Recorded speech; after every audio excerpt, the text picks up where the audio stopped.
Moi, j'espère qu'elles ont bien travaillé, nos filles. Bon, on va bien voir ça. Ce matin, Éric Chouteau vient récolter le fruit du labeur. Première récolte. De celles qu'il appelle ses filles. Depuis une dizaine de jours, ces 600 000 abeilles butinent les fleurs de colza, de trèfle et de pissenlit. Okay. C'est parti. Hop.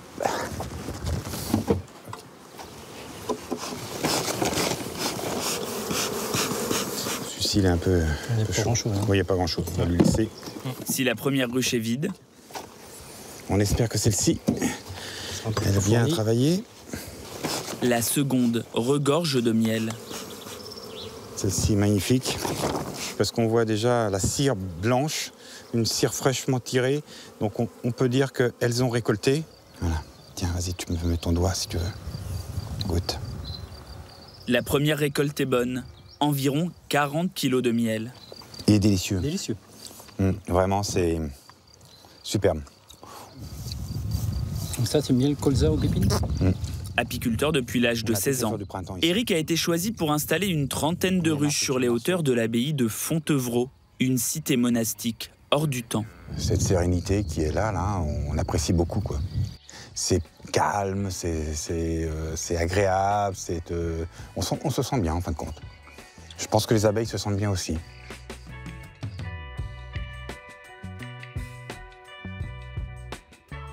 Depuis sa fondation en 1101, au cœur de la vallée de la Loire, Fontevraud a connu plusieurs vies. Pendant 7 siècles, l'abbaye a été habitée par des moniales, des femmes moines. Son cloître de 3600 mètres carrés est l'un des plus grands du monde. En 1804, Napoléon la transforme en prison. Réputée pour être l'un des centres de détention les plus durs de France, elle accueille des prisonniers jusqu'en 1985. À la fermeture de la maison d'arrêt, l'abbaye aurait pu tomber en ruine. Mais il y a 4 ans, 20 millions d'euros ont été investis pour donner à cette vieille dame une nouvelle jeunesse. L'État, propriétaire du lieu, a fait le pari du tourisme.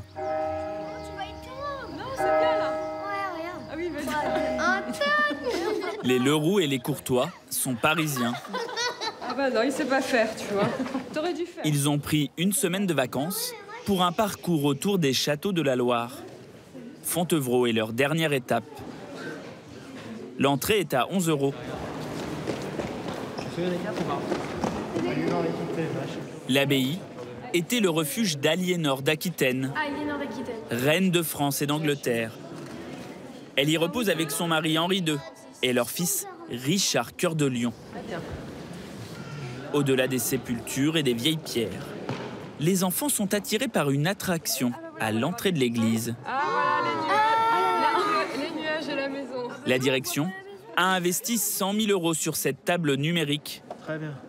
Pierre, 10 ans, peut dessiner, Très bien, très réaliste. colorier et voir son œuvre projetée en 10 mètres par 5 sur les murs de la nef. Paul, Oui. vous allez jamais la visiter l'abbaye en fait. Là, on est mal parti. Salomé, on revient te chercher? Ouais. Non, mais peut-être tu peux continuer. Pour attirer ce public familial qui ne se serait pas forcément arrêté à l'abbaye. Fontevraud a décidé de miser sur les nouvelles technologies. Voilà, ça enregistre. Donc, quand vous voulez, vous pouvez commencer. Moi, Robert d'Arbrissel. Toute ma vie, je n'ai fait que suivre notre Seigneur. Robert d'Arbrissel, fondateur de l'abbaye, est en train de reprendre vie sous les traits de ce comédien. Tous ensemble. Tous ensemble. 4 caméras le filment pour créer le nouveau jouet du directeur, Antoine Godbert. Jusque dans la forêt de Cran. Merci, Robert. Il a commandé à cette société la fabrication d'un hologramme. On va voir se mettre en place. Ce procédé va permettre au public de voir Robert d'Arbrissel suspendu dans les airs à l'entrée de l'abbaye. Donc, on va détourer le personnage de façon à ce qu'on ne voit plus, on ne voit plus le fond. Et donc il pourra descendre Voilà, jusqu'au exactement. jusqu'au bas d'un pied. Coût de l'investissement, 50 000 €. Et puis en plus, en le détourant, je pense que c'est ça qui générera l'effet 3D. C'est ça. La pyramide fera 2,40 m, donc on aura un d'Arbrissel à taille réelle. Cette réincarnation donc, du fondateur de l'ordre, je pense que ça va fasciner. Moi, Robert d'Arbrissel.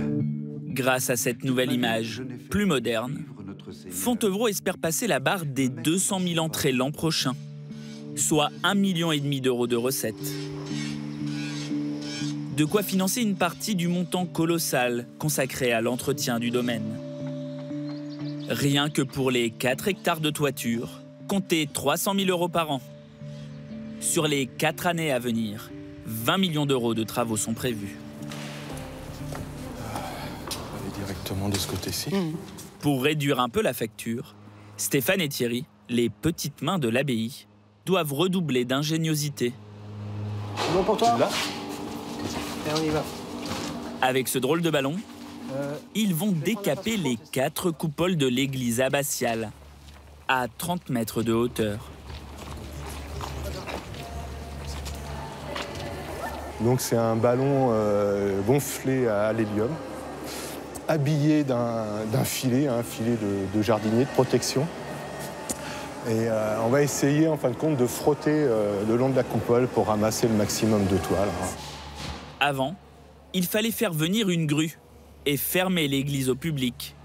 Un coût de plusieurs milliers d'euros. Le ballon et son filet vont racler les toiles d'araignée. Eh ben, on les enlève. Ah, c'est une bonne idée, je vais chercher. Si vous avez haut de plafond comme ça. Ça vous servirait à la maison, ça, madame? C'est un peu haut quand même. Hein. Chez moi, par bonheur, c'est pas aussi haut. Puis le poil dessus. Attends. Après plus d'1 heure et des allers-retours au milieu des tombes, Ce qu'il y a, c'est que, bizarrement, il se met pas tout droit. les 4 coupoles sont presque propres. Ce qui serait bien, c'est que... Une toile d'araignée. Une belle toile d'araignée.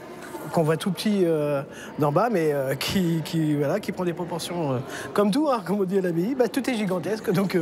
C'est efficace, votre technique, du coup? Efficace, voilà, c'est pas totalement efficace, je pense, mais ça enlève quand même pas mal de choses. Deuxième mission de la journée, nettoyer les 47 vitraux de l'église abbatiale. Vas-y. Attention, il y a une très grande marche. Pour s'y rendre, ce vieil escalier. Pendant la période carcérale, l'étage de l'église faisait office de dortoir pour les détenus. Les pierres en ont gardé les stigmates. Alors là, on voit des graphes d'anciens détenus, visiblement, hein, avec des dates, des noms. Des déclarations d'amour aussi. Je pense que c'est Marjorie, je t'aime.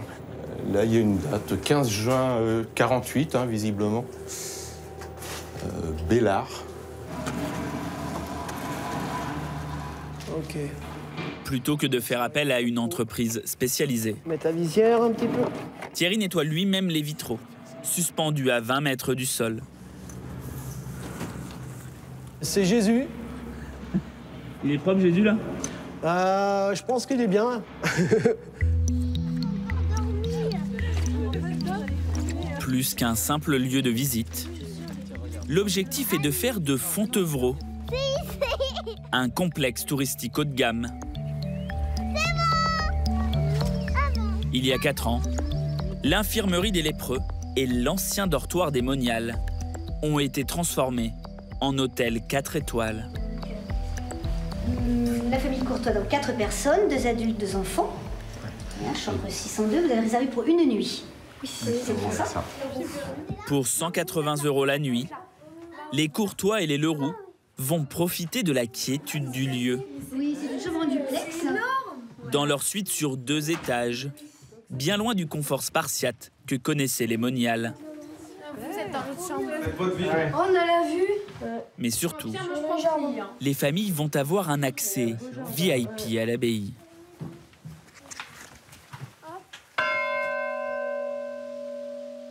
À l'heure des vêpres, les derniers visiteurs et les employés quittent les lieux. On va directement dans l'abbatiale. Mais on reviendra. Les Leroux et les Courtois, eux, peuvent se balader seuls dans les 13 hectares du domaine. C'est l'un des privilèges des clients de l'hôtel. Fontevraud est le seul monument historique de France, ouvert 24 heures sur 24. Bien, on va descendre dans la salle capitulaire. Pour 100 € de plus, la famille s'est offert les services d'un guide, Antoine Font, spécialiste de Fontevraud. Ces peintures sont là pour expliquer aux moniales ce pourquoi elles sont là, ce sont des aides pédagogiques. Dans cette pièce, les femmes moines prenaient toutes les décisions de la communauté. Les moniales se rangent par ordre. La nuit, une atmosphère différente se dégage. Je trouve qu'il y a un côté mystique dans tout ce qui est visite. Donc non, c'est incroyable. C'est une vraie chance. L'hôtel et les visites nocturnes ont fait entrer dans les caisses de l'abbaye un peu plus d'1 million d'euros l'an dernier. Et pour attirer toujours plus de monde, Fontevraud a fait appel à une étoile montante de la gastronomie. Elle a débauché Thibaut Ruggieri, 36 ans, vainqueur du Bocuse d'Or, le concours de cuisine le plus prestigieux au monde. Salut Adèle. La direction lui a donné carte blanche pour créer un restaurant dans l'abbaye. Ça va? Bien. Et vous? Bah ouais, impeccable. Son premier gros chantier, installer un potager bio pour fournir ses cuisines. Il y vient chaque matin faire son marché. Donc là, nos ciboulets. Les fleurs de ciboulette, je vais en tailler beaucoup. Adèle, la maraîchère de l'abbaye, lui fournit des aromates. Je vous prends un peu de roquette aussi. Et une vingtaine de variétés de légumes. Les fèves. Des produits ultra frais. Thibaut Ruggieri aurait pu travailler dans n'importe quelle grande maison. Il a choisi Fontevraud par conviction. Ça me plaisait énormément d'intégrer une entreprise dans laquelle on ne se batte pas pour générer un chiffre d'affaires maximal. On a les mêmes contraintes qu'une entreprise privée. Simplement, la finalité, c'est de faire vivre et d'entretenir un patrimoine culturel qui, sans cette manne financière, aurait peut-être plus de difficultés. Pour installer sa cuisine dans ce bâtiment vieux de 9 siècles, classé monument historique, voilà les pousses et je ramène les fèves. Le chef a dû s'adapter. Pas de gaz pour ses fourneaux qui fonctionnent à l'électricité. Et aucun travaux modifiant définitivement la pièce. La cuisine. Donc vous voyez, on a vraiment conservé la voûte et toutes les cloisons sont vraiment collées sur la pierre et qui, au besoin, peuvent être retirées. On récupère l'aspect d'origine. Et ça fait vraiment un lieu de travail qui est exceptionnel au sens propre du terme. Un cachet qui séduit une clientèle aisée.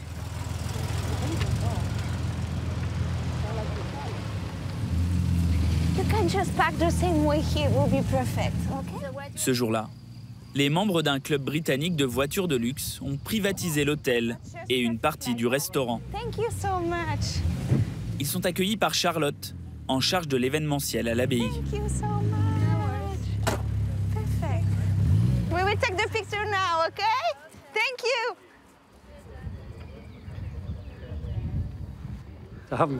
C'est la première fois que je viens ici. C'est superbe.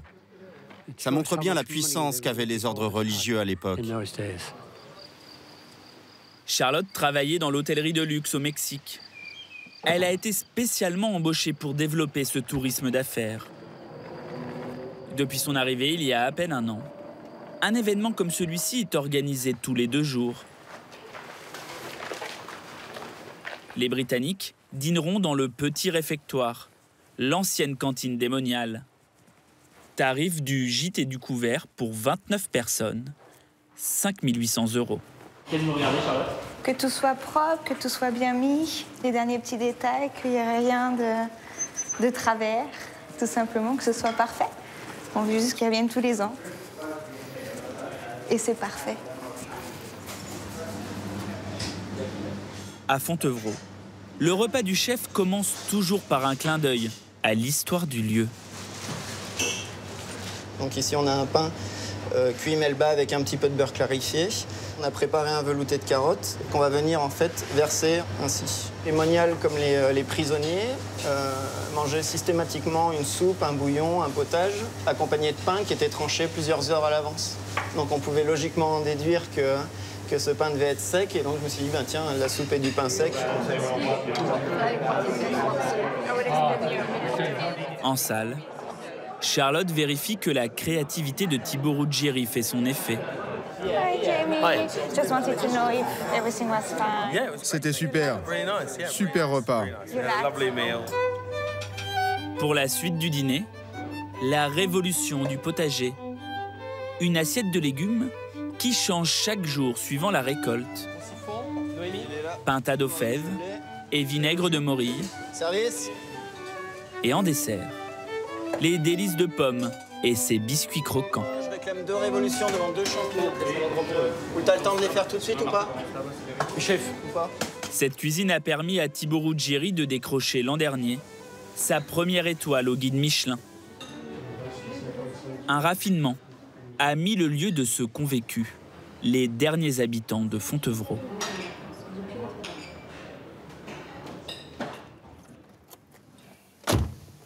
Christiane et Hubert ont connu l'abbaye alors qu'elle était encore une prison. On s'est connus pour commencer en haut au catéchisme, là derrière. Tous les enfants de la commune, elle est là. Hein. Elle était la fille de l'économe, lui, fils de surveillant. Leur histoire d'amour a commencé derrière ces murs il y a 53 ans. Bonjour Hubert. Bonjour, ça va? Oui, ça va bien. Et toi? Ouais. Et ça faisait longtemps? Oui. Zoé, guide à l'abbaye, va leur ouvrir les portes de leurs souvenirs. Tu nous refais faire une petite visite? Eh ben oui, on fait une balade. Allez, c'est parti. Bon, ce qu'on va faire, c'est qu'on va redescendre et puis on va passer par l'entrée de la prison. On fait ça? Christiane et Hubert ont passé leur enfance à jouer au milieu des détenus. Non, ça m'arrive de... À l'époque, chaque prisonnier exerçait un emploi. Hubert était fasciné par le coiffeur, un tueur en série. Il nous racontait toujours ses histoires en nous coiffant avec le grand rasoir, tous les méfaits qu'il avait fait et tous les méfaits qu'il ferait s'il avait la chance de sortir. Ça a égayé notre ordinaire, oui, parce qu'on avait des histoires. Aujourd'hui, il ne reste presque aucune trace de la prison. Tout a été détruit à la fermeture pour faire revivre l'abbaye. Subsistent 2 vestiges, interdits au public. La pièce des cages à poules, un enfilement de cellules individuelles de 2 mètres carrés, où étaient enfermés les détenus homosexuels et les violeurs d'enfants, pour les protéger des autres prisonniers. Bien fermé, hein. Il y avait la clé, là. On sait que c'est un type... Ils ne quittaient jamais cette pièce. Donc c'est tout petit, hein. Et donc des traces noires dans chacune, qui sont a priori la marque de la tête du détenu qui dormait la tête contre le mur. Donc c'est la trace du cuir chevelu. Enfants, Christiane et Hubert n'avaient pas accès à ces pièces. Les cages à poules, mais aussi le mitard leur était interdit. Allez-y, vous pouvez rentrer. Hein. Oui. Tu vas rester là pour la nuit, ça va te faire du bien. Non, quand même, j'aimerais pas rester trop longtemps ici. Il y avait juste une petite ouverture pour pouvoir parler quand la porte était fermée, en fin de compte. Comme un passe-plat. Comme décrivait mon père, lui, le mitard, c'était quelque chose, vraiment, c'est sûr, c'était une boîte dans laquelle on vous enfermait. Et vous ne voyiez pas le jour. Donc on ne l'imaginait pas avec la pierre, les portes comme ça, mais on savait que c'était quelque chose de terrible, de dur, de noir, de sombre. Ah ben oui, il faut se courber, là. Il faut courber les chines. Les heures sombres de la prison sont loin. Après l'hôtel et le restaurant, l'abbaye de Fontevraud ouvrira en 2019 un musée d'art moderne, riche de 600 œuvres.